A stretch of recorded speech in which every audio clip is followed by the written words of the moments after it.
Programme ایک بار پھر خوش آمدید ناظرین۔ بریگیڈیئر صاحب، انفیکٹ یہ جو ہم بات کر رہے ہیں چائنا کی، اس جنگ میں بھی کتنا یہ ایک اہم فیکٹر تھا چائنا کے ساتھ ہماری ملٹری کوآپریشن، اور پھر ہم کیا سمجھیں اب جو ملٹری اکوپمنٹس چائنا کی جانب سے آئے ہیں، اس کے بعد وہ جو ایک ویسٹرن اور امریکن ویپن کا ایک جو ان کے بارے پرسیپشن تھی کہ best state of the art ہیں، اب وہ متھ بھی ٹوٹ گئی ہے۔ اب دنیا یہ سمجھ گئی کہ نہیں، اب ان کو چیلنج کرنے کے لیے ویپن موجود ہے۔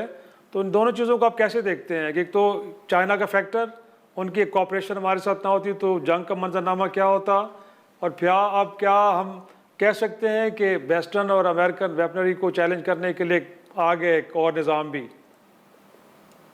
جی ہاں، دیکھیں، پہلے چائنا کے ساتھ ہمارے تعلقات تو بالکل اس میں تو کوئی شک نہیں ہے، ٹرسٹ پہ ہے، اور ایک ہماری یہ ڈیپ بانڈنگ ہے اور ریلیشن ایسے ہیں کہ which we one cannot explain جو ہے اس طرح کے تعلقات ہیں۔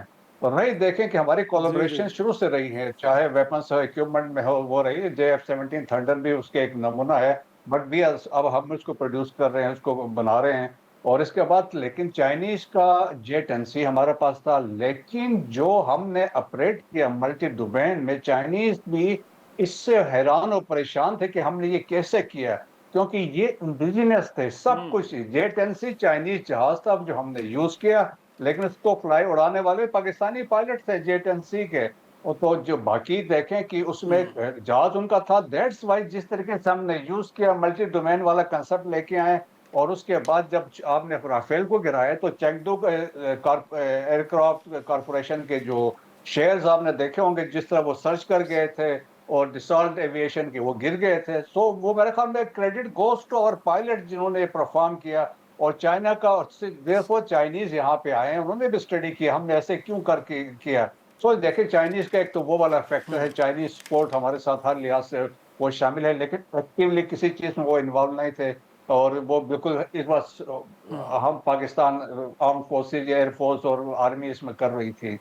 اور ایز پر ایز دیکھیں کہ جو میں نے ابھی آلریڈی بس سے بات کر دی ہے کہ چائنیز اکوپمنٹ اور ویسٹرن اکوپمنٹ کی ایک بالکل اس میں تھی۔ دیٹس وائی دیکھیں کہ JF-17 تھنڈر بھی استعمال ہوئے ہیں زبردست، جب یہ گئے ہیں اس کے لیے S-400 کے لیے آدم پور میں، اور یا بش میں، اس وقت JF-17 تھنڈر تھے، J-10Cs ویسے تھے۔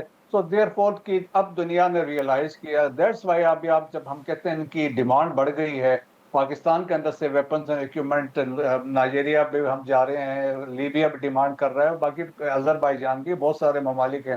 سو that is the credibility, reliability ہے، اور from cost point of view سے بھی وہ سمجھتے ہیں کہ یہ جہاز اکنامیکل ہیں، اور تو دیٹس وائی میرے خیال میں وہ چیزیں بہت ساری وہ اسٹیبلش ہوئی ہیں۔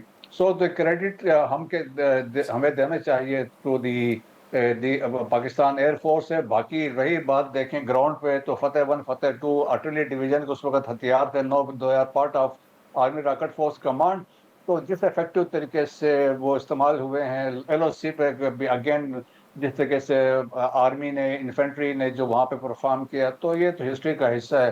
سو اوور آل اب دیکھا جائے تو it was Pakistan alone۔ India جو مرضی کہتے رہے کہ ری انفورس ایک بارڈر تھا، یا اس میں 2 ایڈورسریز تو سو اینڈ سو۔ اب دیکھیں، India will take decades, clarification دیتا رہے گا کہ ہمارے ساتھ ہوا کیا ہے، لیکن یہ ہے کہ ابھی بھی وہ کمپریہنڈ نہیں کر رہے کہ ہمارے ساتھ کیا ہوا، کہ ہمیں کیوں ہوا۔ تو میرا خیال میں کریڈٹ گوز ٹو تمام جو ہمارے پولیٹیکل لیڈرشپ، ملٹری لیڈرشپ اور سولجرز سے، اور اوور آل جو ہے امپورٹنٹلی دی نیشن جو تھی وہ افواج پاکستان کے ساتھ شانہ بشانہ کھڑی تھی۔ ناظرین، پروگرام ایک چھوٹا سا بریک، واپس آئیں گے، گفتگو کے سلسلے کو آگے بڑھاتے ہیں۔